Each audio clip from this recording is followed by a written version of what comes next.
I don't know about you, but it appears to me that Conor Benn's performance as of late have been very subpar.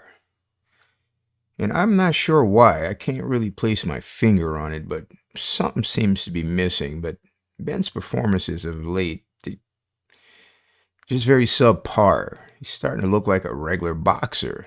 But like I said, I can't quite place my finger on this at the moment. Anyway, Ben versus Dobson. For all this big talk Dobson did, it appeared he came to survive. And so he did, thanks to Mr. Ben not being able to pull the trigger. As to Ben, he came to do what he always does, which is destroy the opponent, right? But it would appear that Dobson was tough and durable, and Ben seemed to be missing something. Dobson had his moments, but they were very few and far apart, for anything of substance anyway. But when he did let his hands go, it found Ben with ease, I thought. I thought Conor Benn got hit way too easy in this fight, as opposed to many of his previous fights, but once again, I think that's really based on something being missing from his repertoire. But anyway, I guess at some point we have to draw our own conclusions, but Ben either has no power or has lost it, or Dobson has a decent chin. Like I said, you got to draw your own conclusions. I noticed Dobson had a little size advantage, but he didn't tap into it, especially in the pocket, where he might have been able to be a little rough with Ben up close on the inside.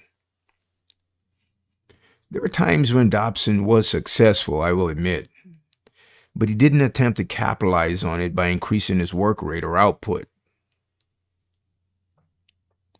From my point of view, honestly, it looked like if Dobson was to press the issue a bit, just a bit more, he might have gotten a better foothold of things in the ring. You know what I'm saying?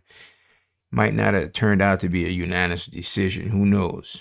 Sometimes you just got to let your hands go to find out what's going to happen after the fact. I'm not going to say Ben was exposed, because he was not really.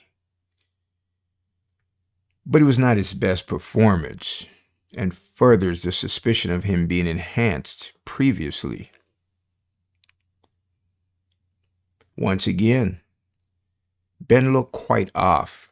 His timing, his rhythm, the impact of his punches, something was definitely missing.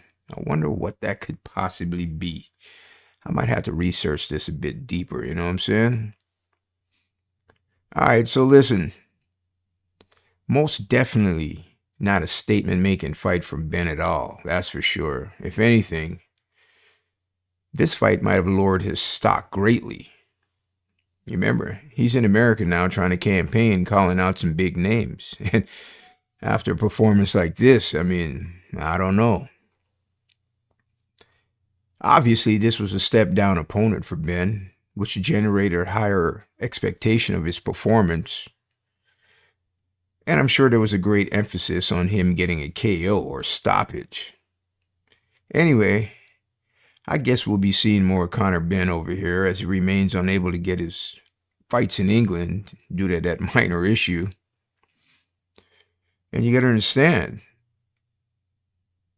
England is where his fan base is. Right now, Ben is fighting in, I hate to say this, but some behind enemy lines in hostile territory, all right? Anyway, so there you have it. Most are starting to think Conor Benn, without his enhancements, is just another regular boxer. And I'm going to tell you right now, straight up, another lackluster opponent, and Ben is mud. He's going to need a real named opponent for his next fight. That's all I got to say. Enough said. I'm out.